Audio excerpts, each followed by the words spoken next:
Merci de m'avoir invité. Donc en fait, comme ça a été dit, j'ai plusieurs casquettes. Je suis conseillère municipale et en charge notamment de la révision du plan local d'urbanisme. Ce qui est bien, c'est qu'ici, avec le public qu'il y a, je n'ai pas besoin d'expliquer ce que c'est, ça va déjà gagner beaucoup de temps.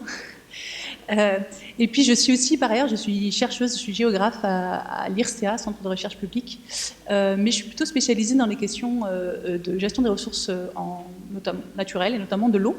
Et donc, j'allais dire, l'urbanisme était pour moi une découverte avec la fonction d'élu.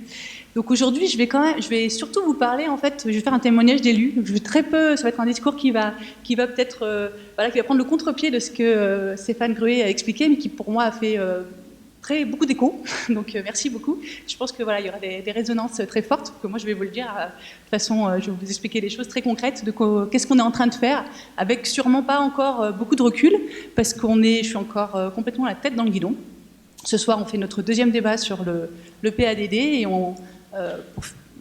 après voilà, on est en train plutôt sur la finalisation et on vote l'arrêt, on délibérera l'arrêt du PLU en juillet. Donc voilà, on est encore la tête dans le guidon. Alors, l'intitulé, c'était de la communication. Là, je vois qu'on avait mis plan local d'urbanisme, une démarche citoyenne à Saillant.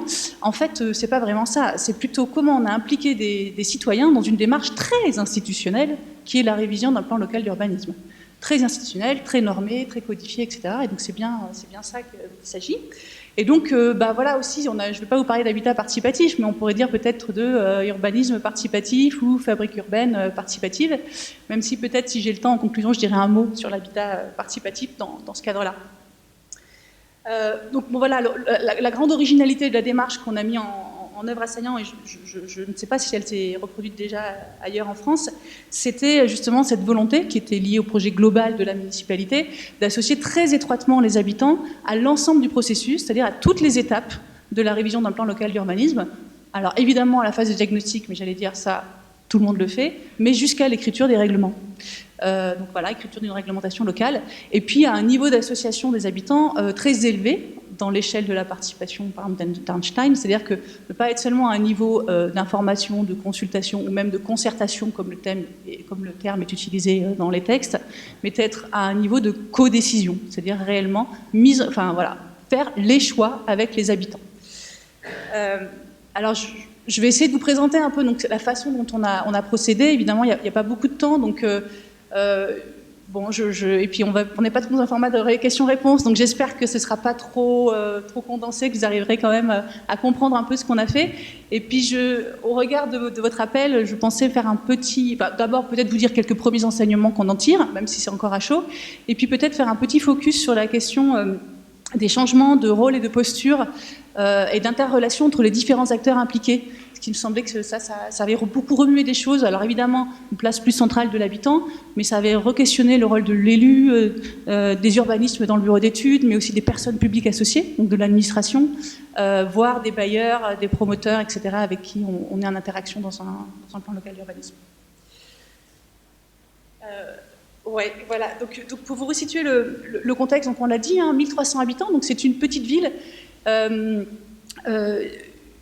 Mais qui a un très fort... Enfin, on est dans la vallée de la Drôme, dans le département de la Drôme, on est à 45 km de la ville la plus proche, qui fait une petite ville, ouais, en disant 100 000 avec 100 000 habitants avec l'agglomération. Et on est dans un espace rural, mais plutôt de migration choisie. Donc avec des dynamiques démographiques qui repartent, un dynamisme aussi associatif très fort, économique, etc. Et voilà, je pense que la migration choisie, c'est pas anodin. On est dans des territoires qui sont plutôt avec des initiatives qui redémarrent, assez innovantes dans pas mal de domaines, que ce soit l'énergie, l'écologie, le social, etc. C'est un cadre pas anodin. Et puis donc, comme on le disait, une des innovations qui a émergé dans cette vallée, sur le territoire de Saillant, c'était donc la mise en place, en 2014, d'une liste citoyenne, avec la mise en place d'une gouvernance qu'on qualifie de collégiale et participative, donc où on associe très étroitement en permanence les habitants à la fabrique de la politique locale, et de façon, j'allais dire, très pragmatique, très concrète. C'est-à-dire que ça se passe par des commissions, on dit qu'est-ce que vous voulez faire, on définit des orientations, et puis très vite on définit des projets concrets, et les habitants peuvent être associés, et sont beaucoup associés, y compris à la mise en œuvre concrète de projets. C'est eux qui mettent en place un compost partagé, qui mettent en place les plannings d'extension d'éclairage public la nuit, qui réfléchissent aux nouveaux projets de salles des fêtes, etc. Pour une simple et bonne raison, c'est qu'on est en milieu rural, petite commune, donc nous on a une secrétaire générale qui fait à peu près tout, des agents sur le terrain, et notre secrétaire général c'est la seule matière grise. Donc l'autre matière grise pour réfléchir, ben, c'est les élus ou les habitants. Et donc dans notre cas, nous c'est les élus avec beaucoup d'habitants. C'est la façon d'arriver à faire des choses en milieu rural. Voilà pour le cadre. Donc, en gros, la question du PLU, pourquoi elle est arrivée on va dire pour deux grandes raisons. La première, c'est une obligation réglementaire de se mettre en règle avec un certain nombre de lois, mais c'est aussi l'évolution des enjeux locaux, avec un PLU ancien qui datait le PLU d'avant datait de 2008. Les enjeux avaient évolué, essentiellement une croissance démographique beaucoup plus forte que ce qui avait été prévu, et donc des enjeux globaux d'accueillir cette nouvelle population, mais en maîtrisant où, comment, etc. Et puis avec... alors, ce village, j'ai oublié de dire qu'en fait, en gros, c'est un village avec une population historique qui est là depuis longtemps, et puis beaucoup de nouveaux arrivants. Et ça crée pas mal de tensions entre les néos et les anciens. Et vous allez voir, je vais vous faire un peu de façon caricaturale le PLU, en quoi ça consistait. Donc pour nous, on s'est dit, le PLU, c'est l'occasion d'avoir une réflexion globale sur ce qu'on veut pour le village, toutes thématiques confondues et à moyen terme. On se dit, c'est vraiment un projet de planification pour qu'est-ce qu'on veut pour le village. Donc c'est une super occasion, c'est important d'y associer tout le monde, on va faire les choses de façon ambitieuse. Et donc je vous dis l'enjeu, après je vous le fais en manière caricaturale, à quoi on arrive entre le PLU de 2008 et le PLU de 2011, on va mettre la diapo. En 2008, on est dans un village classique avec à peu près 30 hectares d'urbanisables, donc c'est énorme en fait pour la surface de la commune, on ne se rend pas compte. Et puis donc un modèle de résidence individuelle, chacun avec son petit jardin, à peu près 1000 mètres carrés de jardin, c'est le modèle classique, et c'est aussi en partie encore pourquoi certains... Enfin justement, la migration qui arrive à Saillant, c'est soit des jeunes retraités qui cherchent ça, soit des jeunes couples qui cherchent un petit peu autre chose. On va voir pourquoi, tout simplement, ils n'ont pas les moyens déjà d'acheter une maison comme ça, ils sont dans des logiques de mobilité beaucoup plus fréquentes, ils ont une autre... Voilà. Et donc, en fait, ce à quoi il faut qu'on arrive, c'est d'arriver à être à moins 7 hectares d'urbanisables, ça c'est en gros ce que l'État nous dit, que ce serait bien d'arriver à ça, et puis moins de 500 mètres carrés de surface par logement. Ça, c'est aussi plus ou moins ce qu'on sent que l'État voudrait. Donc, vous voyez l'énorme enjeu qu'il y a. Et puis, ça veut dire surtout... alors, ça j'allais dire, c'est les chiffres, ça se voit qu'à la fin. Mais ce que ça veut dire surtout, c'est passer du modèle d'une maison individuelle où on va urbaniser de plus en plus loin dans l'espace à quelque chose qui ressemble en fait à la ville et qui fait peur, c'est-à-dire de l'habitat groupé, etc. Mais ce qui est beaucoup plus intéressant et qui attire beaucoup de gens, c'est que ça fait complètement écho à des questions qui se posent sur le lien social, la réappropriation des espaces communs, des places publiques, des jardins partagés, etc., qui est très forte là. Aux questions de mobilité, parce qu'on redensifie, on a moins besoin de la voiture, on repense l'espace rural, y compris sans voiture. Et aux questions d'écologie, dans les nouveaux types d'habitat qu'on peut faire, les nouveaux matériaux qu'on peut utiliser, etc., jusqu'à la question qu'on a ouverte et qui a été... Je n'aurai pas le temps de développer ici, mais qui a été l'objet de tensions inouïes, on a ouvert la question des résidences démontables. Donc voilà, on peut hein? Pourquoi des résidences démontables? Pourquoi ça a créé des tensions? Je pense que... Non, la question des résidences démontables. Vous savez que là, il y a une loi qui est passée quand même, qui les autorise, mais en fait qui est très peu traduite dans les textes. Et en fait, quand on ouvre ça, tout le monde regarde. Oh, les services de l'État sont comme ça, et ça crée beaucoup de tensions aussi. Ça a créé énormément de tensions chez nous, chez les habitants, parce que je pense que ça a accru les tensions en fait entre différentes façons de vivre ou de voir l'habiter ensemble. Alors, je vais passer très vite pour juste dire qu'on a eu une première phase avant la révision du plan local d'urbanisme elle-même pour définir les objectifs de pourquoi on voulait réviser le PLU. On a une première phase participative de 6 mois avec des ateliers type balade urbaine, carte géante, etc. Et on a défini donc 6 objectifs de révision, dont un, vous voyez, j'allais dire qui était un petit peu ambitieux, qui disait clairement qu'il fallait s'inscrire dans la transition énergétique. C'est aussi dans ces objectifs qu'on a dit on va ouvrir la question des résidences démontables. Donc voilà, des choses que je pense que des élus disent pas forcément, comme ça. Voilà. En tout cas, là, ça avait été... Je pense que c'est vraiment les habitants qui ont poussé à mettre ça. Donc le dispositif... alors si je vais aller très vite, juste pour dire que les objectifs qu'on visait avec ce dispositif participatif, il y avait des objectifs qui portaient sur la planification urbaine. On se disait qu'en associant les habitants, on aurait un PLU, je le fais vite, à la fois de meilleure qualité, plus adapté et surtout plus approprié par les habitants. Parce que l'enjeu premier, c'est que derrière les règles qu'on écrit, veut qu'on écrit, les règles qu'on écrit, elles soient respectées. Je veux dire, c'est l'enjeu premier d'un maire, en fait, qui sinon on fait des super règles, puis en fait, après, personne ne les respecte, personne ne comprend pourquoi, donc tout le monde fait comme son voisin, etc. Donc voilà, nous, notre enjeu, c'est de dire, on veut un PLU de bonne qualité, et puis on veut qu'il soit respecté. Puis on avait aussi un objectif sur la participation elle-même, c'est-à-dire qu'on voyait bien que dans notre projet politique global, à travers un outil comme ça, de planification stratégique, on pouvait donner envie, faire venir des gens qui ne venaient pas d'habitude, et donner envie de s'engager pour la vie de la commune. Voilà, un objectif participatif en lui-même, de formation, de citoyenneté, on pourrait dire. Donc voilà, donc ensuite les spécificités du projet. Alors la première chose, c'est qu'on a fait un cadrage de la participation avec les habitants eux-mêmes.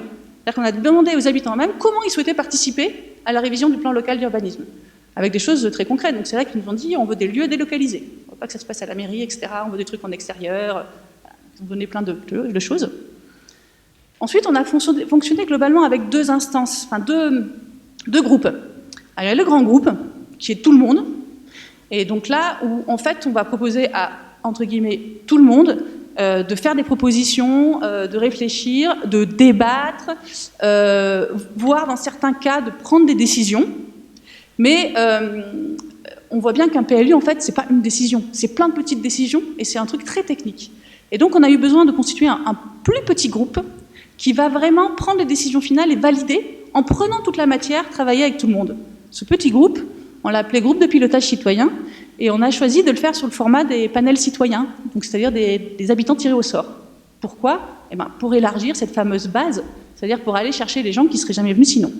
Donc là, je n'ai pas le temps de vous raconter, mais il y a un processus assez long, quasiment de 6 mois, pour arriver à faire un bon recrutement de panels citoyens. Parce que si on dit juste... donc on l'a fait sur tirage au sort de liste électorale, mais il ne suffit pas de tirer les gens au sort, en fait. Il faut les amener à être en capacité de dire si réellement ils veulent ou pas participer à ce processus. Donc, en soi, c'est vraiment quelque chose à travailler. Et donc, on a fait un groupe de pilotage citoyen composé de 12 habitants tirés au sort et de 4 élus, avec équité de voix, etc. Et ce groupe-là n'est pas doublé par un travail des élus en parallèle. C'est ça qui est très important et qui était très déstabilisant pour le bureau d'études. C'est-à-dire que l'instance de décision, c'est ce groupe de pilotage citoyen. Le conseil municipal, c'est un engagement moral, hein, pas autrement, n'est venu à chaque fois que pour valider la proposition faite par le groupe de pilotage citoyen. Donc ça, voilà, vous voyez que c'est en soi un très gros défi. Donc c'est-à-dire ce groupe-là de pilotage citoyen, il se réunit quasiment tous les mois pendant 2 ans, de façon bénévole. Et donc accompagné évidemment par un bureau d'études et un certain nombre de choses. Ensuite, 2 autres spécificités. On a un garant de la concertation de la CNDP qu'on a demandé et qui nous a été attribué à titre dérogatoire. En général, jusqu'à maintenant, le garant de la concertation, on l'avait que pour les projets d'aéroport ou de barrage, très grand. Mais non, ça c'est quelque chose qui évolue, ça devient une nouvelle mission de la CNDP. Et puis on a aussi fait du suivi-évaluation de façon participative, c'est-à-dire en associant les habitants eux-mêmes pour à la fois pour tirer des enseignements de cette expérience et puis l'améliorer au fur et à mesure. Et on a fait ça y compris avec des chercheurs. Excusez-moi, je me demande une question des élus, ils valident, mais il n'y a ni amendement, ni discussion, ni question. Non, en conseil municipal, non. C'est automatique, c'est la validation automatique de la décision. Enfin, c'est moral, hein. C'est un engagement moral. Mais c'est ce qui s'est passé. Ouais.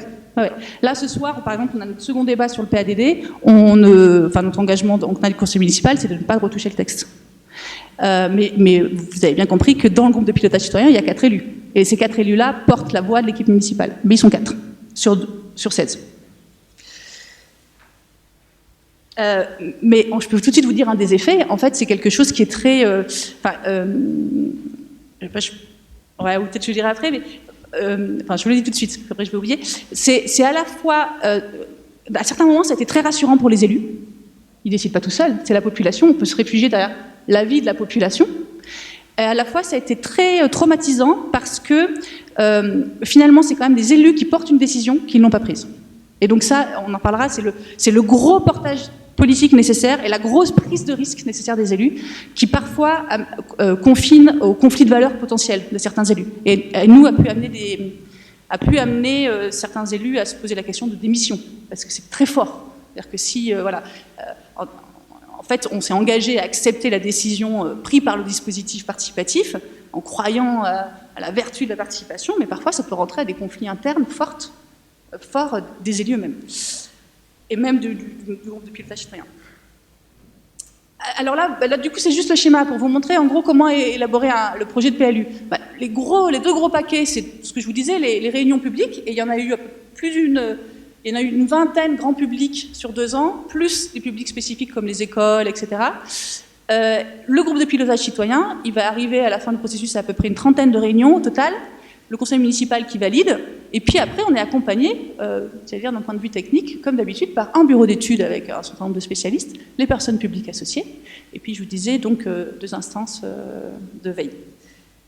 En termes de... On peut passer... Ça, c'est le planning, je ne vais pas détailler. Juste pour vous dire que voilà, on a les différentes étapes assez classiques, diagnostic, élaboration d'un projet politique et règlement, qui se fait toujours par aller-retour. On peut passer...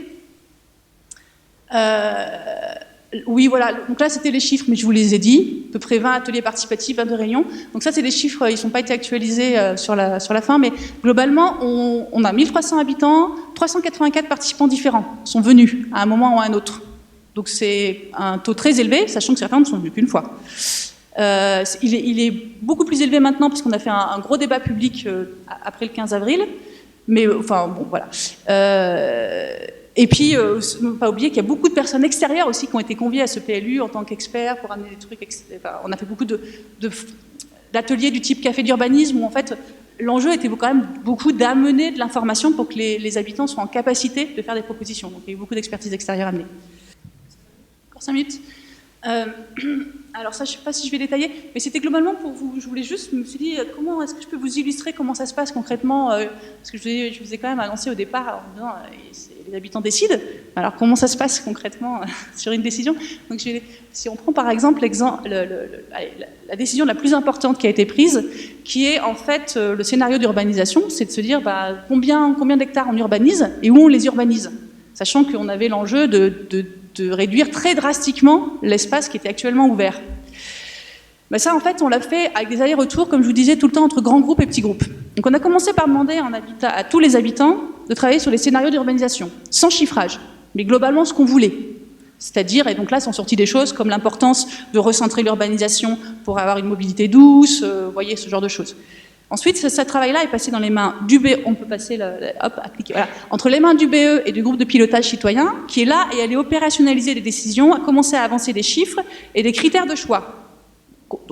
Donc des chiffres sur combien on urbanise, avec des scénarios, et puis de où est-ce que ça pourrait être, pareil, avec des scénarios cartographiques, clac, on peut urbaniser là, complétés de chiffrage, on peut urbaniser entre 2 et 10 hectares, et complété de tableaux de critères. Quels critères on prend en compte pour choisir quel secteur plus que quel autre devrait être urbanisé. Et ces critères, ils ont été proposés par le bureau d'études, discutés et complétés par le groupe de pilotage citoyen.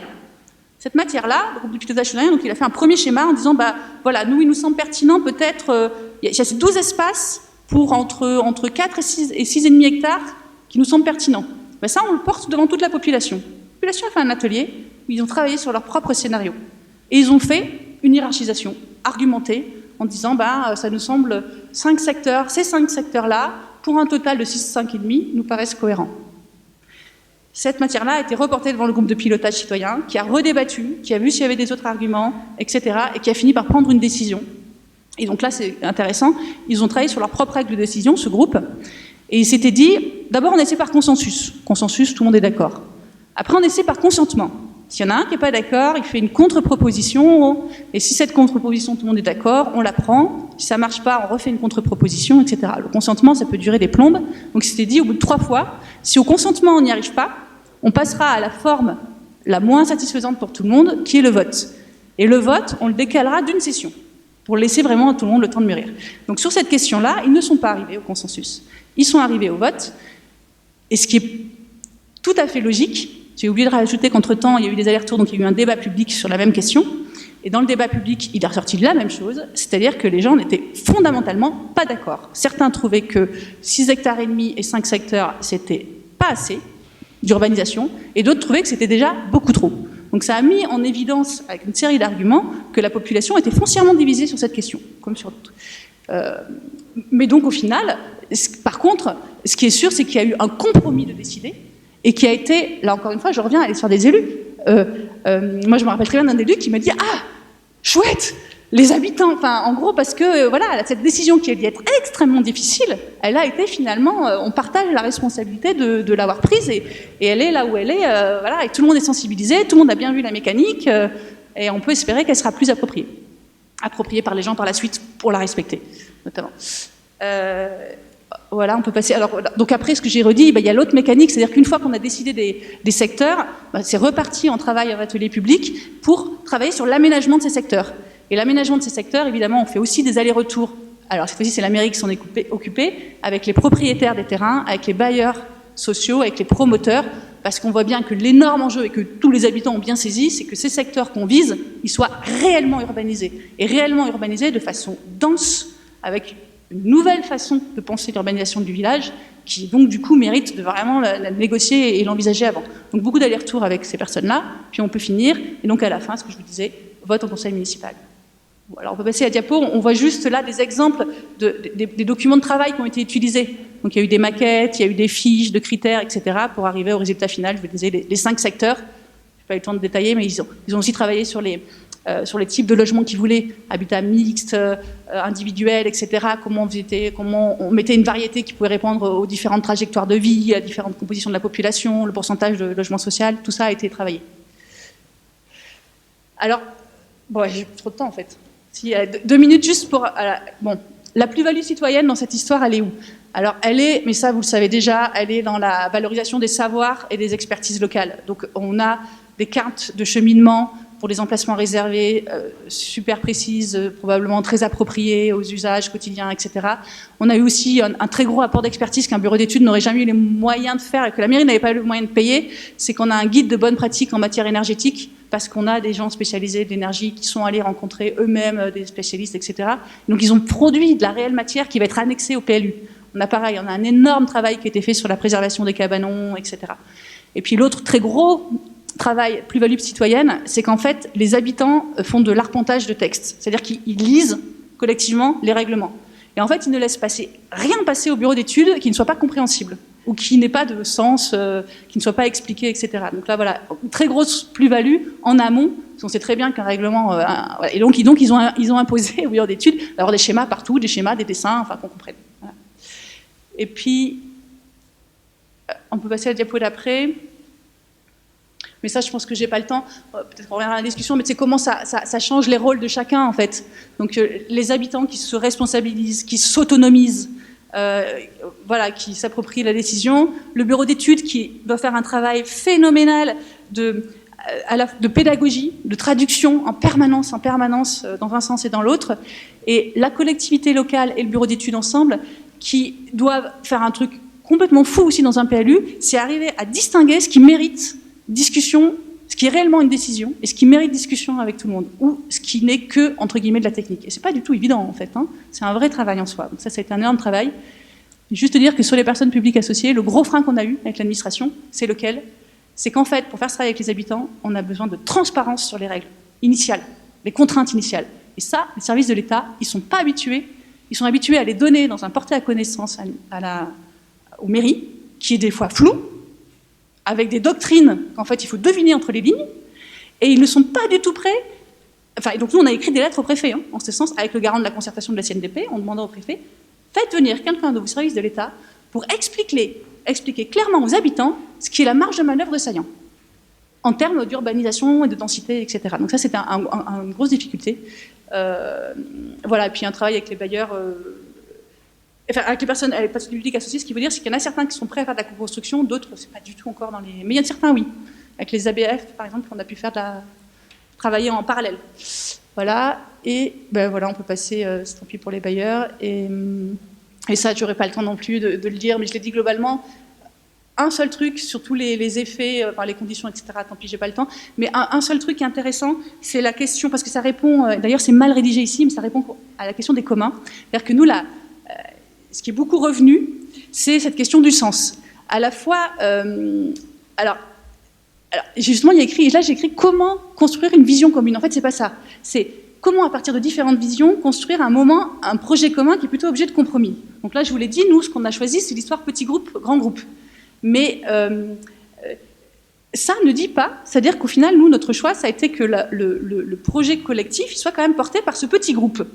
Mais en fait, ce que le petit groupe, là où il était mal à l'aise lui-même, les élus, les participants dedans, c'est au final, qui construit la ligne principale que le BE doit suivre? Le BE est en permanence en train de demander, mais qui construit le sens?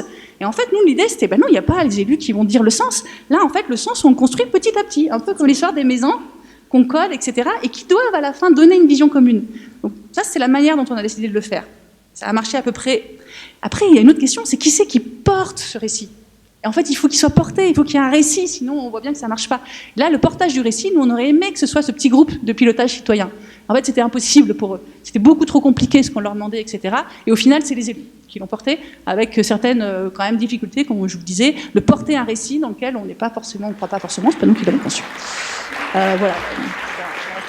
Sabine Girard, merci de nous avoir offert cette vision effectivement qui interroge. Moi, je suis tout à fait impressionnée d'une part du travail que vous menez et de la mobilisation qui est faite sur ce territoire de la Drôme, et surtout, moi, ce qui m'impressionne aujourd'hui, c'est comment, en l'état de ce qui est la démarche de Saillant, la manière dont cette démarche-là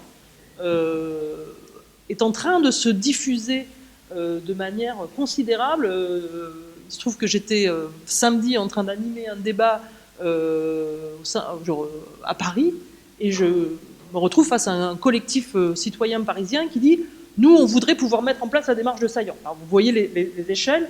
Donc voilà, mais alors, bien évidemment, on sait bien qu'à l'heure de l'Internet généralisé, tout est dans l'ordre du copier-coller, mais on voit aussi que la puissance de la réflexion qui est construite et des modalités pratiques de mise en œuvre et des confrontations aussi que vous nous avez livrées là rapidement, on voit bien comment ça questionne aujourd'hui ce rapport à cette communauté intentionnelle qui doit construire la question urbaine de ce bien commun, finalement, qui est la ville, entre la démarche, entre la mobilisation habitante et l'engagement ou la responsabilité politique.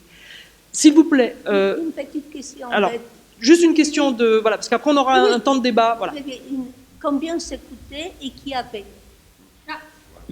Très bonne question. Donc on est sur un PLU, nous, la version classique du PLU, parce qu'on avait fait un marché à option, elle est de, je ne vais pas dire de bêtises, mais un peu moins de 60 000 € hors taxe. Et la partie participative est autour de 40 000 €. Et elle est financée en grande partie par des fonds privés de la Fondation de France.